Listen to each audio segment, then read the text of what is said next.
Buenas noches y bienvenidos a la Estación 33, transmitiendo terror desde el sótano del planeta. El archivo de hoy, compartido por Absolutely Not Malcaf, nos habla del llamado a la naturaleza, a regresar a casa y encontrar ese hogar que hemos perdido en la vida moderna, el unirnos a los lugares primales que no han sido mancillados por la mano del hombre, su profanadora industria. Sin embargo, hay que tener cuidado. ¿Qué cosas habitan en estos lugares? Los dejo entonces con Desde que nos mudamos al campo, mi esposa no es la misma. Si escribo esta carta hoy, es para limpiar mi nombre. No, yo no provoqué el incendio de mi propiedad el 8 de febrero para cobrar el dinero del seguro. Esas son mentiras contra mi carácter. Quiero agregar que tampoco soy responsable de la misteriosa desaparición de Melinda Mariscal, mi mujer y madre de nuestro hijo. Y no me arrepiento de los daños permanentes causados a la reserva natural situada detrás de mi casa. De lo único que me arrepiento es que no la dañé más. Es con el más profundo pesar que debo esconderme. La policía nunca creerá lo que encontré en la hierba alta. Pensarán que mi huida es solo una prueba de culpabilidad. Sin embargo, estoy realmente convencido de que he hecho lo que debía para preservar mi vida y el mundo mismo de la abominación que acecha en la naturaleza. Todo empezó el pasado mes de junio, cuando compré esta vieja casa de campo en el norte de Lincolnshire. Tras un agotamiento reciente de mi compañera, decidimos buscar un lugar aislado para descansar un poco y alejarnos del mundo. Nos quedaba algo de dinero ahorrado y decidimos que podríamos permitirnos unas vacaciones de un año. Negociamos la casa por menos del alquiler de nuestro anterior departamento en Nueva York. El tejado tenía goteras. El drenaje no funcionaba en ciertas partes. Muchas ventanas estaban rotas. Los cables de teléfono habían sido roídos por las ardillas o ratas y el aislante era del siglo pasado. Pero la propiedad a raíz de esto tenía un precio muy barato. Implicaba que tendrías que pagar las reparaciones por ti mismo. Era así como si el propietario quisiera venderla. Cuando todo comenzó, fue uno de los momentos más felices de mi vida. Poco a poco fuimos trabajando en el edificio, reparando todos sus cimientos, realmente dándole un sentido de propiedad, de que ahora era nuestro. Yo, que nunca había hecho nada con las manos, descubrí que tenía una pasión por el trabajo manual. También fue en esa época cuando me enteré de que iba a ser padre. De vuelta en Estados Unidos, llevábamos varios años intentándolo sin éxito. Era como si al alejarnos del estrés de la ciudad, hubiésemos encontrado la respuesta en esta tierra fértil y virgen, alejada de la civilización. Era una teoría, pero aún así visitamos a innumerables especialistas, buscando respuestas. Solo podían darnos excusas y remitirnos a otros médicos. Uno de ellos nos sugirió hacer excursiones por la naturaleza. Así que Melinda comenzó a dar largos paseos. En un principio yo le acompañaba. Después, ya sea porque tenía menos temor o porque era más familiar con el lugar, las tomó por sí misma. A veces saliendo al amanecer y volviendo a casa muchísimo después de que se hubiera puesto el sol. La propiedad tenía un gran patio, donde comencé el viaje al placer de la jardinería. Como resultado de haber vivido siempre en una ciudad, esto era algo completamente nuevo para mí y sumamente relajante y satisfactorio. Paralelamente a la renovación, limpié la finca para instalar un huerto y hacer reservas de combustible para el invierno, ya que los habitantes decían que podía ser particularmente duro en la región, y más aún si era un citadino. El último propietario detestaba alejarse de la casa. La naturaleza salvaje había invadido nuestra estancia y solo con las primeras nieves conseguí recuperarla. Detrás de nuestras tierras había una ciénaga inmensa con juncos y hierba alta. Estaba catalogada por las numerosas especies que albergaba, pero era evitada por lugareños y turistas. Corrían rumores de misteriosas desapariciones de niños pequeños y mascotas.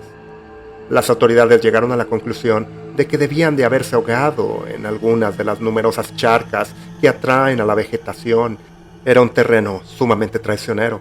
Aun cuando se tenía cuidado, era fácil caer en uno de esos pozos para nunca ser visto. Eran demasiado pequeños para dejarte nadar con facilidad, Y eso es sin contar el choque térmico que te podría dejar inconsciente. Hay un dicho famoso entre los habitantes de la región que dice que la gente se moriría de vejez antes de poder terminar de contar todas esas cavidades.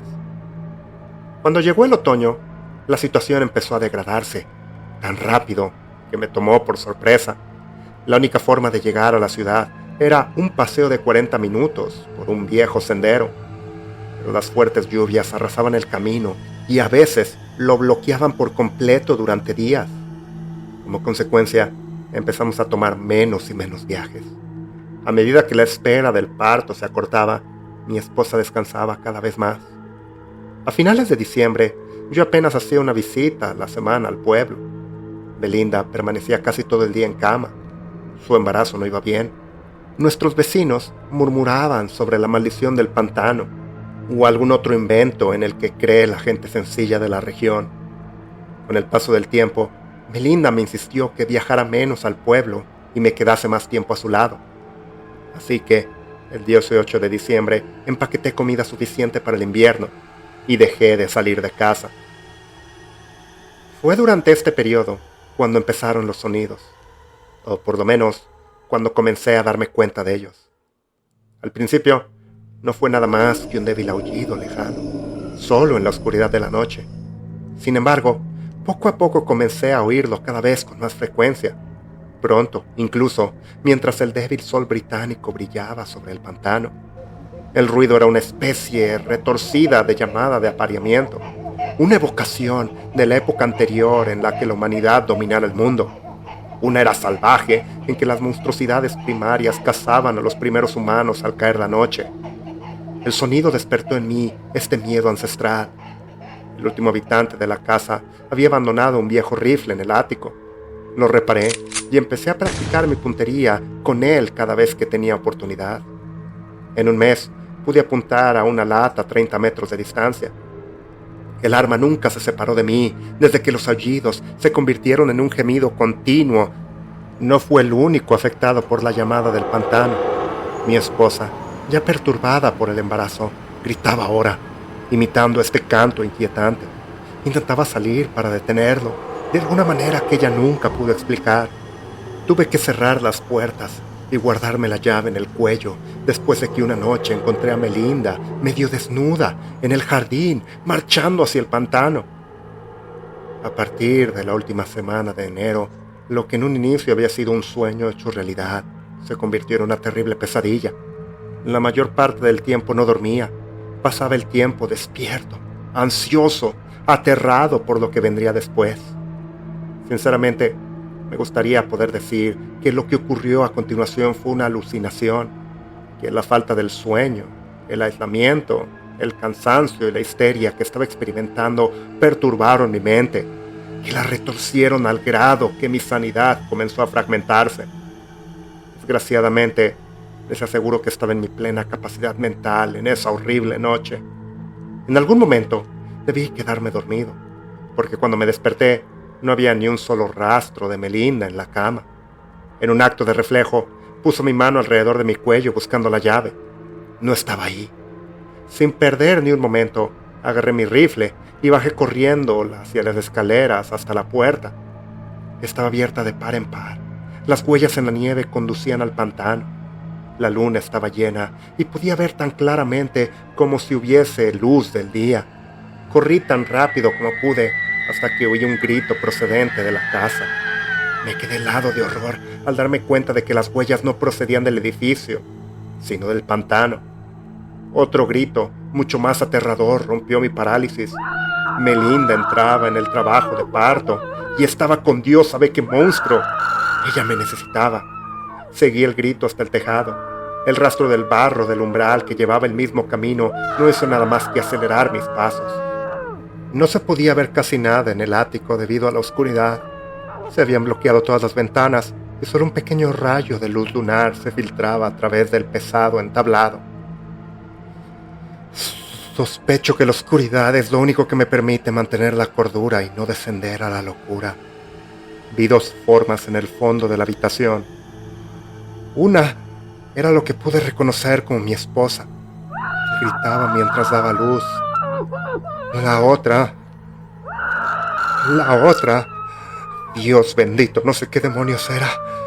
Una criatura primal que pertenecía a la oscuridad de la superstición y tenía una apariencia vagamente humanoide. Pero nadie en su sana mente podría aceptarle o reconocerle como una figura humana. Goteaba agua en el suelo y entonaba la horrible canción que oí durante el último mes. Disparé 2 veces. La cámara volvió a quedar en silencio, pero la sangre que corría por mi cerebro era más fuerte que nunca. Lentamente, cerré la puerta y bajé las escaleras hasta la bodega. Recogí la reserva de gasolina y la esparcí por toda la casa hasta el humedal. Luego le prendí fuego a todo. Estaba viendo arder el edificio, con todo lo que amaba dentro, cuando de repente volví a escuchar la canción. No era la misma, era una melodía mucho más triste, como si la criatura estuviera afligida. El aullido resonó en el pantano y fue respondido. Corrí, acechado por esta canción impía. Incluso hoy no puedo olvidar el sonido que me seguía mientras corría y corría. Dije que no era responsable de la desaparición de Melinda Mariscal. Leí el reporte. Sé que no encontraron ningún cuerpo en la casa. Sí, maté a Melinda, pero no moví su cadáver. Sin embargo, yo no asesiné a la madre de mi hijo. ¿Por qué? Porque esa cosa que estaba pariendo, que estaba saliendo de ella, tenía la misma exacta figura que el monstruo que estaba a su lado justo antes de su muerte.